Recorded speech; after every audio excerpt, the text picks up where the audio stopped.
आइए अब हम रोपण की प्रक्रिया के बारे में अध्ययन करते हैं।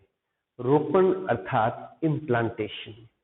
तो सबसे पहले हम समझें कि जो जाइगोट है यानी युग्मनज है वह विभाजित होना शुरू हुआ है और इसमें आगे की जो विभाजन या बाकी की सारी आवश्यकताएं हैं उसके लिए इसे पोषण चाहिए और पोषण प्रदान करने के लिए इसे किसी न किसी ऐसी सतह पर जुड़ना होगा जहां से इसे पोषण उपलब्ध हो सके। तो एक विकसित होते भ्रूण का किसी एक ऐसी सतह पर जाकर के जुड़ जाना जहां से उसको पोषण प्राप्त हो उसे हम रोपण या इम्प्लांटेशन कहते हैं। जैसे भ्रूण द्वारा पोषण प्रदान करने वाली सतह से संलग्न हो जाना ही रोपण कहलाता है। आइए अब यहाँ पर इसके बारे में अध्ययन करते हैं। सबसे पहले शुरुआत करते हैं। ये हमने एक मादा जनन तंत्र का एक सांकेतिक डायग्राम जो है वो बना रखा है। अब इसमें यहाँ पे देखें, ये है ओवरी। हमें ये पता है कि ओवरी में 14वें दिन यानी डे 14 ऑफ मेंस्ट्रुअल साइकिल के 14वें दिन यहाँ से क्या हो जाता है, अंडोत्सर्ग होता है। अंडोत्सर्ग होने के बाद यहाँ पे जो निकलता है वो क्या है, सेकेंडरी oocyte। क्योंकि मनुष्य का अंडा जो है वह कहाँ पे रिलीज हुआ है, वो सीधे सीधे फैलोपियन नलिका में नहीं जाता है। वो कहाँ जाता है, वो पहले इस कैविटी में जाता है यानी बॉडी कैविटी में। बॉडी कैविटी से उसको फिम्बरी पिक कर लेते हैं। तो हम ये कहेंगे कि मनुष्य का जो एग है इसे सीलोमिक एग या सीलोमिक अंडा भी इसे कहा गया है, क्योंकि सीलोम यानी बॉडी कैविटी में यह क्या होता है, रिलीज होता है। वहां से फिम्बरी के सहायता से फैलोपियन नलिकाएं इसको पिक कर लेती हैं। फिम्ब्रिय हमने पढ़े थे अंगुली नुमा संरचनाएं और अंगुली समान प्रवर्ध यहाँ पर होते हैं। तो यहाँ से है भीतर में, इनके बीच में यहाँ पर उपस्थित होता है एब्डोमिनल ओस्टियम। एब्डोमिनल ओस्टियम से होते हुए सेकेंडरी oocyte कहाँ पहुंच गया, फैलोपियन नलिका में। फैलोपियन नलिका में पहुंचा तो अभी सेकेंडरी oocyte यहाँ पर है, ये पहुंचा अब एम्पुला भाग में। तो निषेचन की प्रक्रिया जो है वो कौन से भाग में होती है, एम्पुला भाग में होती है। ध्यान रहे, ये इंपॉर्टेंट क्वेश्चन है। निषेचन की प्रक्रिया, हम निषेचन की प्रक्रिया के बारे में पढ़ चुके हैं। यह प्रक्रिया एम्पुला के भाग में क्या होती है, संपन्न होती है, क्योंकि शुक्राणु यहाँ पर उनका क्या होता है, डिपोजिशन यानी इंसेमिनेशन। इंसेमिनेशन के बाद वो यहाँ से कहाँ पहुंच जाते हैं, इधर से होते हुए यहाँ तक आ जाते हैं। यहाँ पर एम्पुला में क्या हो गया, निषेचन की प्रक्रिया पूरी हुई। निषेचन की प्रक्रिया के बाद युग्मनज बन गया, जो कि कैसी है, अगुणित या द्विगुणित, वो द्विगुणित कोशिका है। क्योंकि हम पहले ही पढ़ चुके हैं 23 गुणसूत्र कहाँ से आते हैं, नर के शुक्राणु से आते हैं, और 23 गुणसूत्र ही मादा के अंडाणु से आएंगे। तो कुल मिला के कितने हो गए, 46 गुणसूत्र, यानी 2n जो है वो गुणसूत्रों की संख्या यहाँ पर होती है। द्विगुणित यह कोशिका है। अब युग्मनज जो है वो धीरे धीरे, यहाँ पर हमने पढ़ा था कि फैलोपियन नलिका की दीवार में क्या होते हैं, सिलिएटेड कॉलमनर एपिथेलियम उपस्थित होता है। यह सिलिएटेड कॉलमनर एपिथेलियम धीरे धीरे क्या करता है, अंडे को नीचे की ओर धकेलना शुरू करता है। अब यह अंडा क्या हो चुका है, निषेचित हो चुका है। अब धीरे धीरे जो है वो क्या करता है, वो आगे की ओर जाना शुरू करेगा, और जैसे ही आगे जाना शुरू करेगा लगभग 24 घंटे बाद इसमें प्रथम विदलन शुरू हो जाता है। पहला विदलन यानी एक कोशिका विभाजित करेगी 2 कोशिका में, यानी यह क्या बनेगी, 2 कोशिकीय अवस्था बन जाएगी भ्रूण की। यह एक कोशिकीय युग्मनज है, इसके बाद ये 2 कोशिकीय से क्या कहेंगे, भ्रूण। भ्रूण की अवस्था है 2 कोशिकीय, लेकिन ध्यान रहे एक कोशिकीय का आकार जितना था उतना ही 2 कोशिका है। कारण क्या है, क्योंकि आकार में कोई परिवर्तन नहीं आने वाला है। यहां से लेकर के यहां तक के आकार में कोई परिवर्तन नहीं आएगा। क्यों, क्योंकि विदलन की प्रक्रिया में वृद्धि अवस्था अनुपस्थित होती है। केवल न्यूक्लियर मटेरियल डुप्लीकेट होता है और कोशिका विभाजन हो जाता है, लेकिन साइटोप्लाज्म आधा आधा बढ़ जाता है। तो इस प्रकार से एक कोशिकीय अवस्था के बाद 2 कोशिकीय अवस्था, 2 के बाद 4, 4 के बाद 8 और 8 के बाद 16 कोशिकीय अवस्था आ जाती है।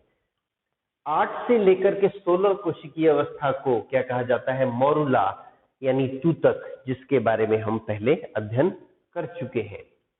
सूतक बनने के बाद 32 कोशिकीय अवस्था आती है और अगली अवस्था जो है, ये अवस्था जो है ये कौन सी है? ये है कोरक पुट्टी या ब्लास्टोसिस्ट हम इसे कहते हैं। इसे क्या कहते हैं? ब्लास्टोसिस्ट। तो जब भ्रूण यूट्रस में एंटर होता है, यूट्रस में जब दाखिल होता है, तो यह क्या बन चुका होता है? ब्लास्टोसिस्ट बन चुका होता है। अब यहाँ पर ध्यान दें कि यहाँ पर हमने सेकेंडरी oocyte को बनाया, ये जो हमने यहाँ पर बाहर की ओर जो है, ये जो इसके बाहर की ओर एक परत बना रहे हैं, ये परत असल में क्या है? ज़ोना पेलुसिडा को हमने यहाँ पे दर्शा दिया है। तो आपको याद होगा जब हमने मोरुला और ब्लास्टुला की स्ट्रक्चर की, तो हमने दर्शाया कि उसके बाहर क्या था? उसके बाहर ज़ोना पेलुसिडा की परत उपस्थित थी।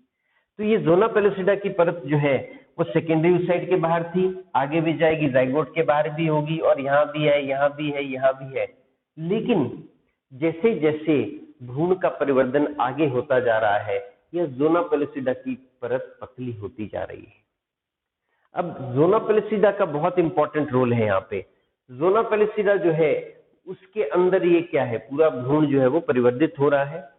जब ब्लास्टोसिस्ट बन चुका है, तो ब्लास्टोसिस्ट की जो ट्रोफोब्लास्ट कोशिकाएं होती हैं, पोषकारक जिनको हमने कहा था, ये कोशिकाएं बेहद चिपचिपी होती हैं। ये कुछ एंजाइम साबित कर सकती हैं जो आसपास की कोशिकाओं को गला सकते हैं और वहां से पोषण प्राप्त कर सकती हैं। तो ये बेहद चिपचिपी ट्रोफोब्लास्ट कोशिकाएं, ये कोशिकाएं जब तक इनके बाहर ज़ोना पेलुसिडा है, तब तक ये बाहर किसी भी कोशिका के संपर्क में नहीं आती, यानी बाहर कहीं भी ये नहीं चिपकेगी। लेकिन जैसे ही क्या होता है, फर्टिलाइजेशन यानी निषेचन के बाद लगभग 7 से 8 दिन का समय होता है, तो ब्लास्टोसिस्ट अवस्था में धीरे धीरे क्या होता है, ये जो ज़ोना पेलुसिडा है ये पतली होने लगती है और समाप्त हो जाती है। पतली होने लगती है धीरे धीरे और गिर जाती है, समाप्त हो जाती है। तो इसके समाप्त होने से क्या होता है, जो ट्रोफोब्लास्ट कोशिकाएं हैं, अब वो बाहर की तरफ जो है वो क्या हो जाती हैं? एक्सपोज हो जाती हैं, यानी अब वो एंडोमेट्रियम की दीवार से चिपक सकती हैं। तो जैसे ही ज़ोना पेलुसिडा क्या हुई, गायब हो गई, वैसे ही क्या हो गया, हमारा जो भ्रूण था ब्लास्टोसिस्ट अवस्था में ये एंडोमेट्रियम से चिपक गया। और यह प्रक्रिया लगभग निषेचन के 7वें से 8वें दिन में पूरी हो जाती है। और इस प्रक्रिया को हम क्या कहते हैं? इसे हम रोपण कहते हैं।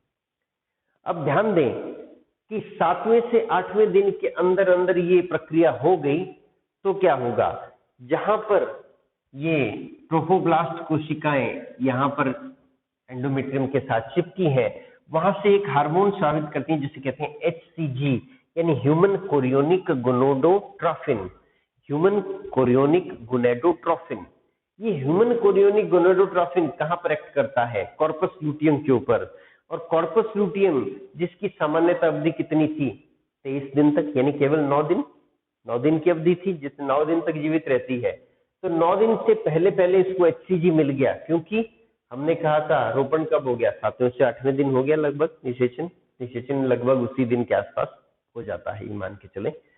तो 7 से 8 दिन तक अगर रोपण हो गया तो HCG आएगा, और क्या होगा, कॉर्पस लुटियम अगले 9 महीने तक स्थायी हो जाएगा, जिसके कारण ये क्या होगा, प्रोजेस्टेरॉन की मात्रा बनी रहेगी।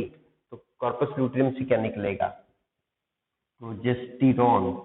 और प्रोजेस्टेरॉन जो है वो क्या करता है? यूट्रस की दीवार को बनाए रखेगा, यानी प्रेगनेंसी की शुरुआत हो चुकी है।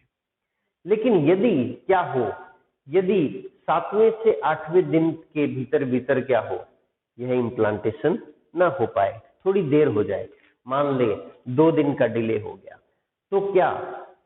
तो क्या रोपण होने के बाद प्रेगनेंसी चलेगी? मान ले 10वें दिन जो है वो यहाँ पर पहुंचा ब्लास्टोसिस्ट, तो ऐसी अवस्था में क्या होगा, 10वें दिन से पहले पहले ही क्या हो जाएगा, कॉर्पस लुटियम डिजेनरेट हो जाता है, क्योंकि कॉर्पस लुटियम केवल 9 दिन तक रहता है। तो मान लो 10वें दिन के बाद क्या रोपण संभव है? नहीं, क्योंकि कॉर्पस लुटियम नहीं होगा तो प्रोजेस्टेरॉन नहीं होगा, प्रोजेस्टेरॉन की मात्रा कम हो जाएगी तो क्या हो जाएगा, ये जो एंडोमेट्रियम इसका टूटना शुरू हो जाएगा, यानी मासिक स्राव जो है वो शुरू हो जाएगा। तो इसीलिए प्रोजेस्टेरॉन का महत्व इतना होता है कि प्रोजेस्टेरॉन को प्रेगनेंसी हार्मोन भी कहते हैं। तो यदि 7वें से 8वें दिन में रोपण हो गया तो गर्भावस्था की शुरुआत हो जाती है और प्रोजेस्टेरॉन लगातार बनता रहता है। मान लो 3 महीने के बाद में लगभग गर्भावस्था के 3 महीने के बाद में प्रोजेस्टेरोन की मात्रा किसी कारण से कम हो गई तो क्या होगा कि जो भ्रूण यहाँ पे बढ़ रहा है धीरे धीरे क्या हो जाएगा, टूट के बाहर आ जाएगा, क्योंकि एंडोमेट्रियम स्थायी नहीं रह पाएगी। मनुष्य में रोपण होता है 7 से 8वें दिन में, और जब 7 से 8वें दिन में यह यहाँ पर रोपित होता है, रोपित होने के बाद लगभग 12वें दिन में, लगभग 12th डे 12वें दिन में यह पूरी तरह से एंडोमेट्रियम के अंदर डूब जाता है, धंस जाता है। यानी जो ब्लास्टोसिस्ट है लगभग 12वें दिन तक आते आते पूरी तरह से किसमें डूब गया, एंडोमेट्रियम के अंदर धंस गया। इस प्रकार की जो रोपण होता है इसे हम कहते हैं अंतराली रोपण, या इसको कहते हैं इंटरस्टिशियल इम्प्लांटेशन। तो यहाँ पर हमने ये देखें रोपण कौन सी अवस्था में हुआ, ब्लास्टोसिस्ट अवस्था में यानी कोरक पुष्टि अवस्था में हुआ। दूसरा, मनुष्य में ब्लास्टोसिस्ट पूरी तरह से गर्भाशय के अंतस्तर में धंस जाता है, यानी जो ब्लास्टोसिस्ट है वो पूरी तरह से एंडोमेट्रियम के अंदर धंस जाएगा, और इसे अंतराली रोपण भी कहते हैं। रोपित हो जाने के बाद एंडोमेट्रियम को अब हम क्या कहेंगे, डेसिडुआ या पाती इसे कहते हैं।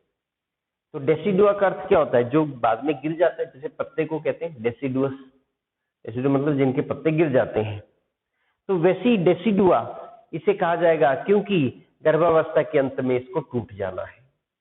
तो डेसिडुआ जो है वो किसे कहते हैं, वो एंडोमेट्रियम को ही डेसिडुआ कह रहे हैं। और डेसिडुआ 3 प्रकार की होती है। मान लें यहाँ पे रोपण हुआ था तो यहीं पर क्या बनेगी, अपरा बनेगी। अपरा के पीछे भी एंडोमेट्रियम है, अपरा के चारों तरफ भी एंडोमेट्रियम है, क्योंकि ये परिवर्धन इस प्रकार से हो रहा है, यानी इसके चारों तरफ ये भी एंडोमेट्रियम है और ये भी एंडोमेट्रियम, क्योंकि एंडोमेट्रियम के बीच में जाके धंस गया था ना। तो इसकी जो एंडोमेट्रियम जो यहाँ पर है, जो प्लेसेंटा के पीछे, से कहते हैं डेसिडुआ बेसिलस, इसे क्या कहेंगे, डेसिडुआ बेसिलस। और जो भ्रूण के चारों तरफ है एंडोमेट्रियम, इसे कहेंगे डेसिडुआ कैप्सुलरिस, एक कैप्सूल बनाती है। और इसके अतिरिक्त बाकी की 2 दीवारों पर जहां पर इम्प्लांटेशन नहीं हुआ है उसे कहेंगे डेसिडुआ पैराइटैलिस। क्या कहेंगे इसे, डेसिडुआ पैराइटैलिस।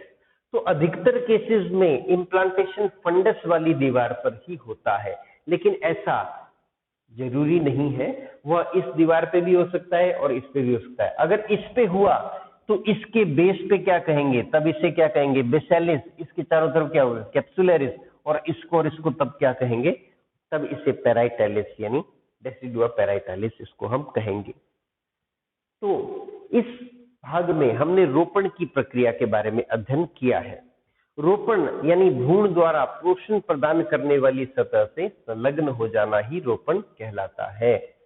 तो 14वें दिन में जब सेकेंडरी oocyte निकला तो कहाँ गया, एम्पुला रीजन तक पहुंच गया। फैलोपियन ट्यूब में इसका निषेचन हुआ। निषेचन होने के बाद क्या बनी, युग्मनज यानी जाइगोट बना। जाइगोट 2, फिर 4, फिर 8, 16, 32 और फिर ब्लास्टोसिस्ट अवस्था में परिवर्तित हुआ। 8 से 16 को क्या कहते हैं, मोरुला कहते हैं। भ्रूण की 8 से 16 अवस्था कोशिकीय या 8 से 16 कोरक खंड की अवस्था को क्या कहेंगे, मोरुला कहते हैं। और उससे अगली अवस्था होती है ब्लास्टोसिस्ट, जिसमें एक इनर सेल मास है और चारों तरफ कौन सी कोशिकाएं हैं, ट्रोफोब्लास्ट कोशिकाएं।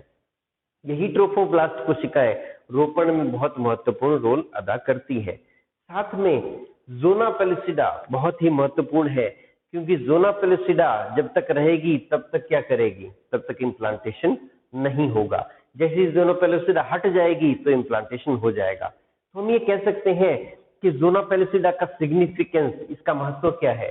जोना पेलिसिडा जो है वो गर्भाशय के अतिरिक्त जो है कहीं पर भी इम्प्लांटेशन होने से रोकती है। यदि जोना पेलिसिडा नहीं होती तो ये भ्रूण यहीं कहीं चिपक जाता और रोपण कहाँ हो जाता, फैलोपियन ट्यूब में ही हो जाता।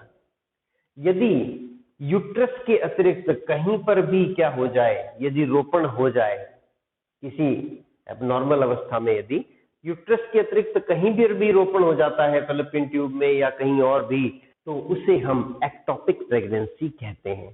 तो एक्टोपिक प्रेगनेंसी सामान्यतः उसमें क्या करना पड़ता है, गर्भपात करवाना पड़ता है, क्योंकि उसमें यदि मान लें यहाँ पर भ्रूण पलना जो है वो शुरू हो गया तो क्या होगा, ये फलोपियन ट्यूब नष्ट हो जाएगी, फट जाएगी।